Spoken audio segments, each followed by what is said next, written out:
Hello दोस्तों, कैसे हैं आप सब। आज फिर से हम एक नई कंपनी का डिस्कशन करेंगे।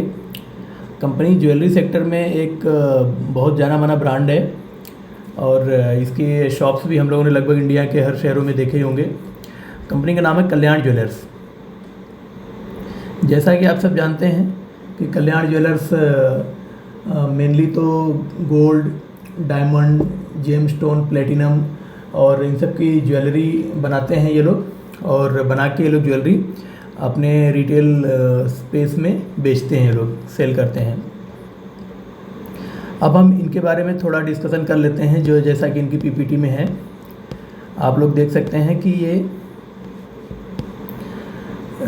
इनका कंटेंट्स है। कंटेंट्स के आगे अगर हम चलते हैं, कंपनी का ओवरव्यू अगर हम देखते हैं तो कंपनी 1993 में इस्टेब्लिश हुई थी मिस्टर टी.एस. कल्याण रमन के द्वारा, और ये एक फैमिली बिजनेस है। एक्चुअली इनके जो ये थर्ड जनरेशन है, फर्स्ट जनरेशन में जो इनके थे उन्होंने टेक्सटाइल मिल से शुरू किया था। थर्ड जनरेशन में आके इन्होंने गोल्ड ज्वेलरी कंपनी खोली, और one of the India largest jewellery company जो ये इस्टेब्लिश ब्रांड है, built on core values in trust, transparency, one of the Pioneer introducing transparency in consumer friendly measures है। और इनके बारे में अगर आप आगे और चीज़ें देखेंगे तो ये इनका देख के इन्होंने दिया हुआ है। 1913 में इन्होंने सबसे पहले टेक्सटाइल कंपनी खोली थी। फिर इसके बाद 1972 में भी सेकेंड जनरेशन थी, उन्होंने भी टेक्सटाइल कंपनी को ही चलाया। फिर थर्ड जनरेशन में आए ये टी.एस. कल्याण रमन जी। इन्होंने 1993 में कल्याण ज्वेलरी की फर्स्ट यूनिट इन्होंने डाली थी, जो केरला में इन्होंने खोला था। इसके बाद अभी इनकी फोर्थ जनरेशन है, जो टी.एस. कल्याण रमन जी के बेटे हैं, राजेश कल्याण रमन एंड रमेश कल्याण रमन। ये दोनों लोग इस कंपनी को लीड कर रहे हैं। इन दोनों लोगों की लीडिंग में ही 2021 में कंपनी NSE और BSE पर IPO लेके अपना लिस्ट हुई थी, और अभी टोटल 388 शोरूम है इंडिया में इनके 2025 में।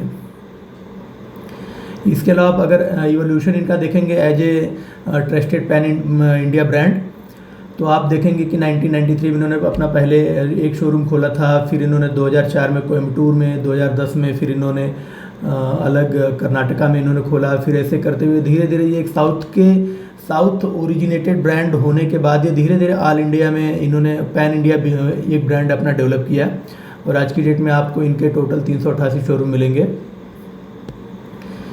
इनके पास अगर आप देखेंगे तो 32 ईयर्स का इनका टोटल एक्सपीरियंस है। 32 ईयर हो गए इनका फर्स्ट शोरूम से खोले हुए अब तक। टोटल 351 शोरूम्स है इंडिया में, इंक्लूडिंग कैंडियर। कैंडियर एक्चुअली कैंडियर एक इंडियन लाइफस्टाइल ज्वेलरी ब्रांड है, जो कि ऑफर करता है gold, diamond, GeM stone, platinum, इन सब की ज्वेलरी। इस कंपनी को कल्याण ने 2017 में एक्वायर कर लिया था। तो कैंडियर के साथ इनका 251 शोरूम्स हैं, 351 शोरूम्स है, सॉरी 36 शोरूम्स है मिडिल ईस्ट में, एक शोरूम है USA में, और टोटल 6 कंट्रीज में इनकी प्रेजेंस है। और इंडिया में 23 स्टेट्स एंड यूनियन टेरिटरी में ये लोग प्रेजेंट हैं। इनके एक इनिशिएटिव है जो माई कल्याण के नाम से ग्रास रूट स्टोर्स हैं 1037, 15 इनके प्रोक्योरमेंट सेंटर्स हैं, 13,000 के आसपास इनके पास एम्प्लॉई हैं, और करंट FY में इनका टोटल अर्निंग 25,000 करोड़ हुआ है, जिसमें इनका अगर टोटल प्रॉफिट आफ्टर टैक्स देखेंगे तो 714 करोड़ है। इसके बाद अगर हम लोग इनके इन्वेस्टमेंट हाइलाइट्स अगर देखते हैं तो इन्वेस्टमेंट हाइलाइट्स में आपको मिलेगा इनका कि ये है leading brand in a large market with rapidly increasing organised share driven by significant growth tailwinds. Jewellery brand में आप लोगों को पता ही है कि अभी आज की डेट में काफ़ी टेलविंड्स हैं, जिनकी वजह से सारी ही ज्वेलरी की कंपनियां ग्रो कर रही हैं। आइदर वो तनिष्क हो, कल्याण हो, थंगामाइल हो, या PC ज्वेलर हो, या आपके PN गाडगिल हो, सारी कंपनियां अभी इनके पीछे टेलविंड है, और ये सारी की सारी ग्रो कर रही हैं। इंडियन ज्वेलरी मार्केट में आप देखेंगे, जैसे मैंने आपको अपने PN गाडगिल के वीडियो में भी बनाया था, कि ऑलमोस्ट 40% ही ऑर्गेनाइज्ड है और 60% अनऑर्गेनाइज्ड है सेक्टर है। तो अभी इन कंपनियों के ग्रोथ के लिए काफ़ी स्कोप है अगर आप देखेंगे तो। और इंडिया वैसे भी सेकेंड लार्जेस्ट गोल्ड मार्केट है वर्ल्ड में, और third highest component of retail consumption है गोल्ड। इसके अलावा आप देखेंगे 70% जो गोल्ड टोटल सेल होता है उसमें 70% गोल्ड ज्वेलरी के फॉर्म में कंज्यूम किया जाता है। और इसके अलावा आप जो इंडिया में ज्वेलरी का जो गोल्ड ज्वेलरी का जो कंजम्पशन है वो अर्बन इंडिया में 40% है और रूरल में 60% है। और जो साउथ एक्चुअली गोल्ड का लार्ज पाई साउथ में कंज्यूम होता है। नॉर्थ में टोटल 20%, ईस्ट में 15%, साउथ में 40% गोल्ड ज्वेलरी कंज्यूम होती है। और स्पेशली वहाँ 22 कैरेट की गोल्ड ज्वेलरी कंज्यूम होती है कंपेयर टू अदर स्टेट्स, जो कि अदर स्टेट्स में 18 से 22 कैरेट के बीच में जनरली लोग गोल्ड ज्वेलरी बनाना पसंद करते हैं। Wedding jewellery dominates in the industry. अगर आप देखेंगे तो वेडिंग ज्वेलरी ही गोल्ड ज्वेलरी की इंडस्ट्री में डोमिनेट करती है। वेडिंग ज्वेलरी 60%, डेली वियर 30% और फैशन वियर 10% ज्वेलरी कंज्यूम होती है। इसके अलावा ऑर्गेनाइज ज्वेलरी मार्केट में स्ट्रक्चरल ग्रोथ है। आप देखेंगे तो शिफ्टिंग कस्टमर बिहेवियर, आप देखेंगे कस्टमर का जो एक्सपेक्टेशन है ट्रांसपेरेंट प्राइसिंग चाहिए, उसको प्रोडक्ट की प्योरिटी होनी चाहिए और क्वालिटी स्टैंडर्ड पे भी प्रोडक्ट में कोई प्रॉब्लम नहीं होनी चाहिए। जो ब्रांड के कॉन्शियसनेस भी लोगों के अंदर इंक्रीज हो रही है, तो वो लोग भी शिफ्ट कर रहे हैं अनऑर्गेनाइज सेक्टर से ऑर्गेनाइज गोल्ड ज्वेलरी की तरफ जाने के लिए। आफ्टर सेल सर्विसेज भी जो ऑर्गेनाइज सेक्टर के गोल्ड ज्वेलर हैं वो लोग आफ्टर सेल सर्विसेज भी कंपेयर टू अनऑर्गेनाइज बेटर देते हैं। सुपीरियर ऑर्गेनाइजेशनल कैपेबिलिटीज़ भी इनकी रिटेल एक्सपीरियंस, आप कभी इनके शोरूम में जाएंगे तो आपको वहाँ पर वेल ट्रेंड एम्प्लॉय मिलेंगे जो आपको शोरूम में आपका एक्सपीरियंस काफ़ी अच्छा फील होगा आपको वहाँ जाने के बाद। इसके बाद वहाँ पर आपका सेफ्टी एंड सिक्योरिटी भी रहती है, पूरी हाइजीनिक सराउंडिंग रहता है, सर्विस भी होता है जो वेल ट्रेंड पर्सनल है उनके जरिए, रोबस्ट सिस्टम है इनका। और इसके अलावा अगर आप आगे देखेंगे तो हाँ हॉल मार्किंग का है। आप देखेंगे अभी धीरे धीरे इंडिया 2021 से गवर्नमेंट ने हॉल मार्किंग को कंपलसरी कर दिया है, तो अब कोई भी गोल्ड ज्वेलरी आपको बिना हॉल मार्किंग के इंडिया में नहीं मिलेगी। और जो पुरानी बिना हॉल मार्किंग की ज्वेलरी अभी भी आप चले जाएंगे, जो रिटेलर ज्वेलर्स हैं, जो अनऑर्गेनाइज सेक्टर के ज्वेलर, उनके पास बिना हॉल मार्क की ज्वेलरी मिल जाएगी, थोड़े सस्ते दे देंगे, लेकिन उस पर कोई गारंटी नहीं रहेगी कि उसकी प्योरिटी कितनी। वो तो आपको 22 कैरेट बोल के बेच देते हैं, लेकिन जब आप उनको किसी ऐसे बड़े स्टोर में जाए, तनिष्क में जाए या कल्याण में जाए, तो वहाँ पर जाके जब कैरेट मीटर से चेक करते हैं तब आपको समझ में आता है कि आपके साथ ऑलमोस्ट सारे लोकल ज्वेलर धोखा ही करते हैं। 18 कैरेट की ज्वेलरी, 20 कैरेट की ज्वेलरी को लोग 22 कैरेट बता के बेच देते हैं। इसके बाद आप अगर pioneer in the Indian jewellery retailing space में देखेंगे तो BIS हॉल मार्किंग जो है गोल्ड ज्वेलरी का, जो भी बड़े प्लेयर हैं ज्वेलरी मार्केट में, सब लोग ही BIS हॉल मार्किंग वाले गोल्ड ज्वेलरी बेचते हैं। इनके पास नॉन BIS हॉल मार्किंग वाली ज्वेलरी आपको नहीं मिलेगी। प्रोडक्ट की क्वालिटी आप चाहें तो उनके स्टोर में ही कैरेट मीटर से चेक कर सकते हैं, आपकी आंखों के सामने चेक करेंगे वो लोग, आपको कंफर्म करेंगे। इसके बाद प्राइस की ट्रांसपेरेंसी रहती है। आप उस प्राइस को आप इंडिया में कहीं भी कंपेयर कर लें, उस दिन में आपको कहीं से भी प्राइस ज़्यादा नहीं मिलता। एक्चुअली इनका जो प्रॉफिट मार्जिन होता है वो इनके मेकिंग चार्जेस से होता है। गोल्ड के रेट में ये लोग कोई भी आपसे पैसा नहीं कमाते हैं। इनका जो पूरा का पूरा प्रॉफिट शेयरिंग है वो पूरा का पूरा प्रॉफिट आता है मेकिंग चार्जेस से। जो कल्याण ज्वेलर है 7 से लेकर 20% तक इनका मेकिंग चार्जेज है। डिपेंड करता है कि कैसी ज्वेलरी है और उसकी डिजाइनिंग कैसा है। डिजाइनिंग की कॉम्प्लेक्सिटी अगर ज़्यादा है, कॉम्प्लेक्स है, तो फिर उस पर वो लोग 15% 20% तक का भी मेकिंग चार्जेज ले लेते हैं। और अगर वो सिंपल डिजाइनिंग है तो 7% 10% तक में आपको on the cost of gold इतने % ऐड करके मेकिंग चार्जेज वो लोग आपको ज्वेलरी बेच देते हैं। और जब भी कभी इनके पास आप अगर गोल्ड एक्सचेंज करने के लिए जाएंगे तो ट्रांसपेरेंसी पूरी रहती है। अगर आपके पास बिल है या नहीं भी है बिल, तो आप अगर इनके ही शोरूम का गोल्ड इनके पास सेल करने के लिए लेके जाएंगे तो जितने कैरेट का इन्होंने आपको बेचा था उसी कैरेट का उस दिन के रेट से ये लोग उस दिन के भाव से आपको पैसा दे देते हैं, या गोल्ड ज्वेलरी अगर आप जो भी चाहें एक्सचेंज में वो आपको मिल जाएगा। प्रोडक्ट को सर्टिफाइड प्रोडक्ट ये लोग बेचते हैं। सर्टिफिकेशन पेपर आपको साथ में देंगे जिसके ऊपर पूरी गारंटी रहेगी प्योरिटी की, लाइफ टाइम मेंटेनेंस की, एक्सचेंज की और बाईबैक की। आफ्टर सेल सर्विसेज और स्टाफ ट्रेनिंग भी इनका बहुत अच्छा रहता है। अगर आप देखेंगे staff training to drive customer satisfaction and win repeat businesses अच्छा रहता है इनका। फिर आप देखेंगे true pan India player with expensive geographical presence. आप इसमें देखेंगे इस स्लाइड में तो आपको इंडिया के लगभग हर एरिया में आपको इनके शोरूम्स मिल जाएंगे। 90% शोरूम्स इन इंडिया है, 10% शोरूम आउटसाइड इंडिया है इनके, 33% शोरूम इनके साउथ इंडिया में है, 67% शोरूम इनके नॉन साउथ इंडिया में है, 28% इनके मेट्रो में है और 72% शोरूम्स इनके नॉन मेट्रो में प्रेजेंस है। इसके अलावा अगर आप देखेंगे तो ये इनके ब्रांड एम्बेसडर के बारे में इन्होंने दिया हुआ है, जो अमिताभ बच्चन जी हैं, कटरीना कैफ जी, जया बच्चन हैं, श्वेता नंदन बच्चन है, जानवी कपूर, कृति सेनन, ये इनके पैन इंडिया ब्रांड एम्बेसडर हैं। और कुछ रीजनल ब्रांड एम्बेसडर भी नीचे आप देख सकते हैं, जैसे प्रभु गणेशन है, नागार्जुना है, शिवराज कुमार है, कल्याणी प्रियदर्शन, पूजा सावंत, ये सारे लोग इनके रीजनल ब्रांड एम्बेसडर हैं। फिर ये लोग किसी भी जियोग्राफी में जब अपना नया शोरूम खोलते हैं तो वहाँ के लोकल लोगों को हायर करते हैं, जिनके पास वहाँ के लोकल ज्वेलरी का टेस्ट होता है, उनको पता होता है कि इस रीजन में किस टाइप की ज्वेलरी सेल होगी, और ये उसी लोगों को हायर करके उन्हीं लोगों को अपनी मार्केटिंग की टीम में रखते हैं, और उन्हीं के जरिए ये लोग ज्वेलरी का टेस्ट पता करके उसी के अकॉर्डिंग ही ज्वेलरी बनाते हैं और उस एरिया में बेचते हैं। इसीलिए आप देखेंगे कहीं भी कल्याण की ज्वेलरी, अगर आप राजस्थान में चले जाएँ तो वहाँ राजस्थान के फ्लेवर की ज्वेलरी मिलेगी, आप अगर महाराष्ट्र में चले जाएँ तो महाराष्ट्र के फ्लेवर की ज्वेलरी, यूपी में चले जाएँ तो यूपी के फ्लेवर की ज्वेलरी, हर जगह की इनकी ज्वेलरी में डाइवर्सिटी है, और बहुत सारे अलग अलग designs as per local tradition ये लोग बनाते हैं और बेचते हैं। इसके अलावा इन्होंने अपनी इस स्लाइड में बता के रखा है, सेम देखिए वही, कि extensive understanding of local requirement and it's designing preferences, जो मैंने अभी आपको बताया कि लोकल लोगों को ये लोग personalized shopping experience with loyalty, recruitment, sales staff and sensitive to micro market populace. तो वही सेम चीज़ें हैं जो मैंने आपको बताया कि लोकल लोगों को हायर करते हैं, उनके टेस्ट के अकॉर्डिंग ही, वहाँ के टेस्ट के अकॉर्डिंग ये लोग ज्वेलरी बनाते हैं। माई कल्याण करके इन्होंने सेंटर खोले हुए हैं, जो उनका unique grass root customer outreach center है, जो जहाँ पर ये लोग कुछ लोगों को हायर करते हैं और वो लोग डोर टू डोर जाके इनकी कैंपेनिंग करते हैं, प्लस ये लोग मास मार्केट में इनकी कैंपेनिंग करते हैं, जिसके जरिए कल्याण की प्रेजेंस डीपली इंडिया में पेनिट्रेशन होता जा रहा है इनका।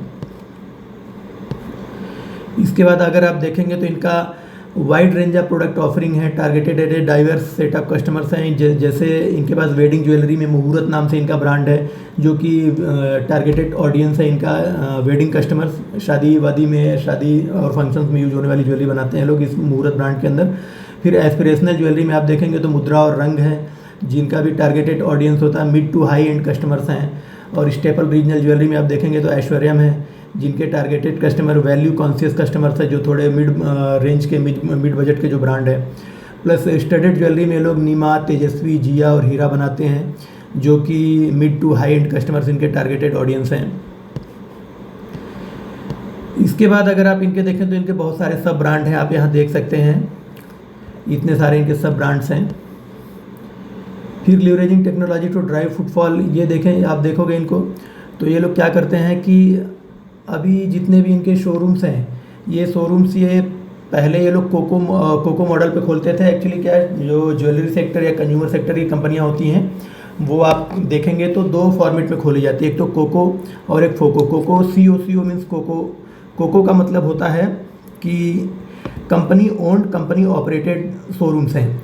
इसमें मैनेजमेंट भी कंपनी का है, एम्प्लॉय भी कंपनी का है, ट्रेनिंग भी कंपनी देती है, कंपनी शोरूम भी बनाती है, प्लस उनके अंदर का इंटीरियर, प्लस उनके अंदर का इन्वेंट्री, प्लस उनके अंदर का डिस्प्ले, सारा कुछ ही कंपनी ऑर्गेनाइज करती है। तो ये इसको बोलते हैं COCO model, company owned, company operated. और दूसरा मॉडल होता है फोको मॉडल। फोको होता है फ्रेंचाइजी ओन्ड, कंपनी ऑपरेटेड। इसमें क्या होता है कि जो इन्वेस्टमेंट है वो फ्रेंचाइजी करेगा और जो सिस्टम है वो पूरा का पूरा कंपनी का रहता है। इसमें शोरूम जो बनाएगा वो फ्रेंचाइजी करेगा, जो स्टाफ रखेगा वो फ्रेंचाइजी उनको सैलरी पे करेगा, और जो इन्वेंट्री रहेगी वो भी फ्रेंचाइजी के खर्चे से होगी। प्लस बस कंपनी का उसमें रोल इतना रहता है, कंपनी ट्रेनिंग देगी, कंपनी अपने हिसाब से मैनेजमेंट देखेगी, कंपनी डिस्प्ले अपने अकॉर्डिंग रखेगी, अपने नॉर्म्स के हिसाब से कंपनी सिर्फ उनको गाइड करेगी और उनको ट्रेनिंग देके वो फोको मॉडल से ये लोग वो शोरूम चलाएंगे। तो इनको कोको मॉडल के कंपैरिजन में आज कल्याण ने अभी बोला, कल्याण के मैनेजमेंट ने, कि हम सारे के सारे शोरूम जो आगे नेक्स्ट खोलने वाले हैं उनमें मोस्ट ऑफ शोरूम हमारे फोको मॉडल में रहेंगे। फोको मॉडल में क्या होता है, इनका इन्वेस्टमेंट कम रहता है, इन्वेस्टमेंट कम होने से इनका पैट मार्जिन बढ़ता है, पैट मार्जिन बढ़ने से क्या होता है, इनका जो ROE और ROC दोनों अपर डायरेक्शन में मूव करते हैं, जो कि बिजनेस के हेल्थ के लिए काफ़ी अच्छा होता है। इसके अलावा अगर आप देखेंगे तो कैंडियर, जो कि मैंने आपको बताया, कैंडियर को कल्याण ने एक्वायर किया था 2017 में। कैंडियर इनका एक लाइफस्टाइल ज्वेलरी ब्रांड है, जिसको ये लोग अभी तक इनका ये प्रॉफिटेबल नहीं रहा है, लेकिन मैनेजमेंट का कहना है कि 2026 FY 2026 में ये लोग कैंडियर को प्रॉफिटेबल, पैट लेवल पे प्रॉफिटेबल कर देंगे, और इसके ये लोग और नए शोरूम्स खोल रहे हैं। अभी आगे उसके डिटेल भी मैं आपको बताऊंगा। फिर अगर आप देखेंगे तो robust and effective internal process और कंट्रोल है, इनका प्रोसेसिंग पे और कॉस्टिंग पे इनका काफ़ी कंट्रोल है। ऑडिटर इन्होंने रखे हुए ऑडिट करने के लिए। बोर्ड ऑफ डायरेक्टर्स में अगर आप देखेंगे तो ये सारे लोग हैं, आप देख सकते हैं। इसके अलावा फिर अगर हम और आगे बढ़ते हैं तो इनके स्ट्रेटेजिक प्रायोरिटीज इन्होंने बताई हैं। अपनी स्ट्रेटेजिक प्रायोरिटीज में देखिए, फेज 1 1903 से 2003 था कि स्ट्रेंथनिंग आवर रूट्स थे, ये लोग अपने बिजनेस को स्टेबल कर रहे थे। फिर ग्रोइंग इन साउदर्न इंडिया 2004 से 2011 तक इन्होंने साउथ इंडिया में अपना ग्रोथ किया। फिर 2012 से 2021 तक इन्होंने पैन इंडिया एक्सपेंशन किया अपना। और अब देखेंगे आप तो 2021-2024 में ऑलमोस्ट पैन इंडिया इनका एक्सपेंशन हो चुका है। अभी कुछ जगहों पे इनके और भी नए शोरूम, इस बार भी ये लोग मैनेजमेंट ने बोला है कि कल्याण के 90 और कैंडियर के 70 शोरूम और खोल रहे हैं ये लोग। इसके अलावा अगर आप देखेंगे तो मैंने आपको बता दिया कि ये सारी तो चीज़ें हमारी डिस्कशन हो ही चुकी हैं। इसके अलावा वे फॉरवर्ड अगर आप देखेंगे तो सेम स्टोर सेल ग्रोथ, हाँ सेम स्टोर सेल ग्रोथ जो मैंने आपको बताया कि एक ही स्टोर में इस ईयर में हमने कितना माल बेचा और नेक्स्ट ईयर में कितना माल हम बेचेंगे। तो सेम स्टोर सेल ग्रोथ इनका 21% आया, जो कि काफ़ी अच्छा है, काफ़ी हेल्दी है। और ये अपने मार्केट शेयर को और डिवाइड इंक्रीज करते जा रहे हैं। और अगर इनका परफॉर्मेंस, अगर हम फाइनेंशियल परफॉर्मेंस का थोड़ा रिव्यू कर लें तो उसके बारे में भी हम डिस्कस कर लेते हैं। देखेंगे तो सेल्स ग्रोथ जो इनका आया है, इनका sales growth Q4 versus Q4 37% का आया हुआ है। इनका Q4 24 में 4,525 करोड़ का इनका रेवेन्यू आया था, जो कि Q4 25 में 6,181 करोड़ का आया। ये 37% का ग्रोथ आया। और 24 की कंपैरिजन में 25 में पूरे फाइनेंशियल ईयर में अगर आप ग्रोथ देखेंगे तो इनका जो रेवेन्यू है 18,515 करोड़ से 25,045 करोड़ तक पहुंच गया, जो कि 36% का हेल्दी ग्रोथ है। एक्सट्रीमली बहुत बढ़िया ग्रोथ है। ये इस ज्वेलरी सेक्टर में हाईएस्ट ग्रोइंग कंपनी है ये, ज्वेलरी से 36% का ग्रोथ हाईएस्ट है। और अगर पैट इनका आप देखेंगे तो पैट भी 36% बढ़ा है क्वार्टर बाय क्वार्टर, और ईयर बाय ईयर अगर आप चेक करेंगे तो वो भी 20% का ग्रोथ आया है। नंबर ऑफ शोरूम देखेंगे तो 36% क्वार्टर इन क्वार्टर इनका बढ़ा हुआ है। आरओई देखेंगे तो 15.2 से 15.9 हो गया, जो कि अपवर्ड डायरेक्शन में बहुत अच्छी बात है। आरओसीई भी सेम अपवर्ड डायरेक्शन में 19.1 से 19.8 हो गया है इस 2025 में। और अगर डेब्ट टू इक्विटी आप देखेंगे इनका तो वो 0.5 है। 0.5 डेब्ट टू इक्विटी मतलब ये भी बहुत अच्छी, बहुत हेल्दी साइंस है। इनके पास ज़्यादा कर्ज नहीं है। और इस बेस पे अगर इनका 1 ईयर फॉरवर्डेड पी अगर हम कैलकुलेट करें तो 45-50 आता है। और अभी इनका करंट पी अगर देखेंगे आप तो 84 है। 84 है, 36 का ग्रोथ है, 36% का। और आगे एक ईयर के बाद इनका फॉरवर्डेड पी 45 से 50 आता है। तो अगर वैल्यूएशन की बात करें तो वैल्यूएशन वाइज तो कंपनी सस्ती नहीं है, क्योंकि अगर हम 35%-36% के ग्रोथ के लिए अगर 50 का भी पी पे करते हैं, 45-50 का, तो ये कोई सस्ता तो है नहीं। लेकिन हाँ, जिस हिसाब से ज्वेलरी सेक्टर में टेलविंड है और जिस हिसाब से इनका जो कल्याण ज्वेलर में ग्रोथ आ रही है, उस हिसाब से आप ये एक वैल्यूएबल, रीजनेबल तो नहीं है लेकिन आप बाइंग कर सकते हैं। ठीक ठाक प्राइस है ये, इसे सस्ता मिलने की संभावना भी नहीं है। अब अगर हम इनका Q4 का, ये तो परफॉर्मेंस का डिस्कशन हमारा हो ही गया है, ये भी डिस्कशन हमने कर लिया। रेवेन्यू का कर लिया हमने डिस्कशन। मिडिल ईस्ट का ये लोग सेग्रीगेटेड करके इन्होंने पूरा बिजनेस का इधर परफॉर्मेंस दिया हुआ है। हिस्टोरिकल अगर फाइनेंशियल परफॉर्मेंस देखेंगे आप तो फाइनेंशियल ईयर 20 में इनका जो रेवेन्यू था वो 10,000 करोड़ का हुआ करता था, जो कि 21 में घट के 8,500 करोड़ हुआ था। फिर अगर आप आगे कैलकुलेट करेंगे देखेंगे तो फिर 10,800 करोड़ का हुआ, फिर 14,000 करोड़, फिर 18,000 करोड़, और अभी 2025 में 25,000 करोड़ का इनका रेवेन्यू है। पैट मार्जिन अगर आप देखेंगे तो पैट मार्जिन नो डाउट इनका 2024 में 3.2 हुआ करता था, जो कि फाइनेंशियल 25 में 2.9 है। थोड़ा कम है क्योंकि इनका एक्सपेंशन बहुत हाई रेट से चल रहा है। अभी भी आप देखेंगे तो लगभग 50% का ये लोग गाइडेंस दिए हैं अपने शोरूम में बढ़ाने का। आरओसी और आरओई के बारे में हमारी बात हो ही गई। इसके बाद आप देखेंगे तो ये बिजनेस कहाँ, यहाँ आप देखेंगे तो इन्होंने डेट टू इक्विटी अपना 0.5 बताया, जो कि इसके बारे में हमारी बात हो गई। काफ़ी अच्छा हेल्दी रेशियो है ये। ROC ROE भी हो गया हमारा। ये सब कुछ हमने डिस्कस कर लिया। इन्होंने यहाँ पर इनकम स्टेटमेंट दिया है, ये भी हमारी बात हो गई, इस पर मैंने बता दिया। आगे और कुछ ऐसा इनके PPT में तो कुछ ऐसा मुझे दिख नहीं रहा है जिस पर डिस्कशन करें हम। हाँ, इसका अब एक चीज़ और हम कर सकते हैं कि जो मैनेजमेंट का कॉन्फ्रेंस कॉल है उसके बारे में थोड़ा डिस्कशन हम कर सकते हैं कि मैनेजमेंट ने क्या क्या चीज़ें बोली हैं। आपको मैं उसके बारे में थोड़ा बता देना चाहूँगा। मैनेजमेंट ने हाईलाइट किया था इस बार के कॉन्फ्रेंस कॉल में Q4 25 में परफॉर्मेंस। जो इनका कंसोलिडेटेड रेवेन्यू था वो 36% ग्रो हुआ है। कंसोलिडेटेड जो इनका पैट है ईयर बाय ईयर वो आपका 188 करोड़ हुआ है 137 करोड़ से। और जो आप कैंडियर का रेवेन्यू देखेंगे तो 28 करोड़ कैंडियर का भी रेवेन्यू आया है, जो कि क्वार्टर में लेकिन इनको 12 करोड़ का लॉस है। फुल ईयर 25 का परफॉर्मेंस अगर आप देखेंगे तो कंसोलिडेटेड रेवेन्यू में 36% का ग्रोथ है और पैट 714 करोड़ का है।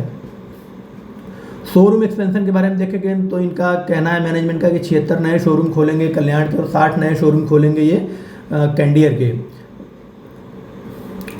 शोरूम इन्होंने खोले हैं 2025 में 76 नए शोरूम उन्होंने खोले थे कल्याण के और 60 नए शोरूम खोले थे इन्होंने कैंडियर के। और इस बार का इनका टारगेट है कि ये 90 नए शोरूम खोलेंगे कल्याण के और 80 नए शोरूम खोलेंगे ये लोग कैंडियर के 2026 में। 170 टोटल नए शोरूम ये लोग खोलेंगे और इनके पास टोटल देखेंगे तो 380 के आसपास शोरूम है। तो ये लगभग 50% का इनका तो शोरूम का ही सेल्स ग्रोथ का है इनका गाइडेंस। तो 50% की ग्रोथ तो इनकी आने ही वाली है ऑलमोस्ट। डेट रिडक्शन अगर आप देखेंगे तो इन्होंने 250 करोड़ का अपना लास्ट ईयर में इन्होंने कर्ज अपना पे किया है और 350 से 400 करोड़ ये लोग फाइनेंशियल ईयर 2026 में इनका टारगेट है अपना डेट और रिड्यूस करने का। डिविडेंड भी दिया है इन्होंने 150 करोड़ डिविडेंड में दिया है। और कैंडियर की स्ट्रेटेजी है कि ओमनी चैनल पुश करेंगे, 73 एक्टिव शोरूम्स इसके खोलेंगे, नेशनल वाइड मार्केटिंग कैंपेन चलाएंगे ये लोग कैंडियर के लिए। और expect Candere to turn profitable at PAT level in financial year 26।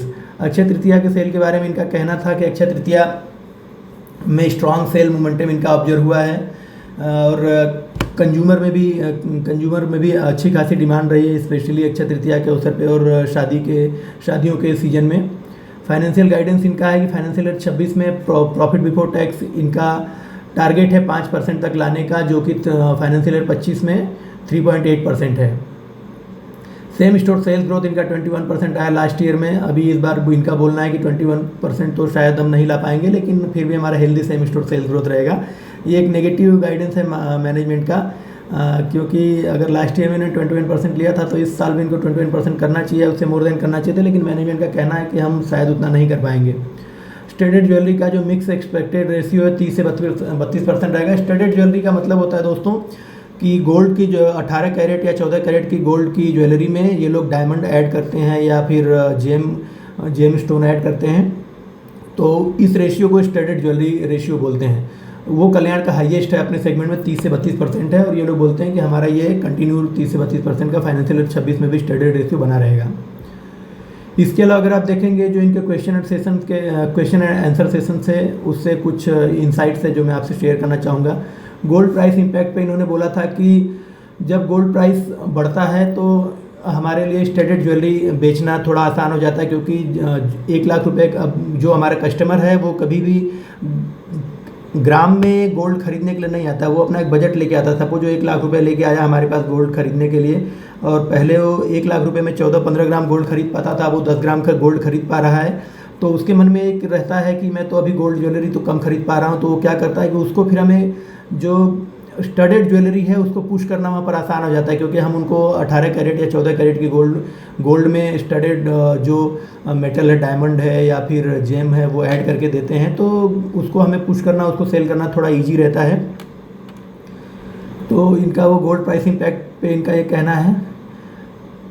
और अगर आप देखेंगे तो कैरेट प्रेफरेंसेस पे इनका कहना है कि साउथ इंडिया के जो कस्टमर है वो 22 कैरेट की प्लेन गोल्ड की ज्वेलरी लेना ज़्यादा प्रेफर करते हैं, जबकि अदर साउथ के नॉन साउदर्न जो रीजन है उसमें 18 कैरेट की और 20 कैरेट की ज्वेलरी भी लोग लेते हैं। और जो यंगर जनरेशन है नॉन साउथ मार्केट्स की है, उनका एक्सेप्टेंस 18 कैरेट्स की डिज़ाइन में ज़्यादा बढ़ रहा है।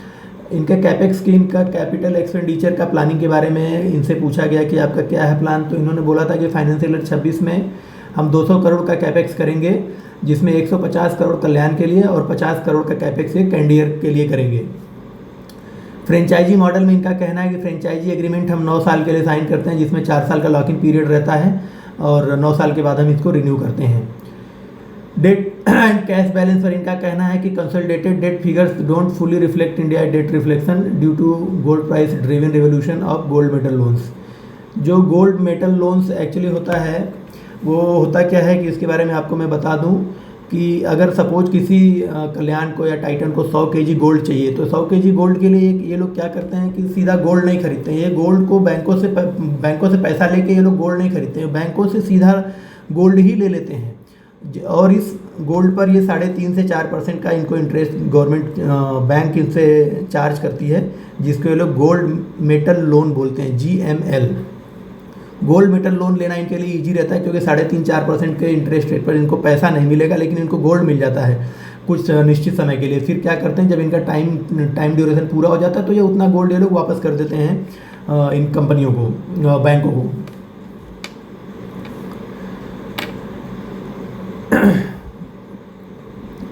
तो ये इनका टोटल गाइडेंस था जो कि काफ़ी अच्छा है और मेरे हिसाब से अगर इनका इस तरीके से ग्रोथ ही चलता रहा तो अभी भी इनको हम खरीद सकते हैं। वैसे शेयर प्राइस भी अगर आप देखेंगे तो 900 रुपये का शेयर प्राइस अभी आज की डेट में 550-600 रुपये के आसपास इनका चल रहा है। बीच में कुछ इनके बारे में नेगेटिव खबरें आई थी कि इनके ऊपर रेड है, IT की रेड पड़ी है, जिसकी वजह से इनका प्राइस गिरा था। और अभी भी आगे आने वाले समय में भी ये कल को 900, 1000 रुपये, 1200 रुपये तो इनका जाना तय ही है। बाकी लेना ना लेना आपका डिसीजन है, आप अपने हिसाब से अपने डिसीजन कीजिए। Thank you.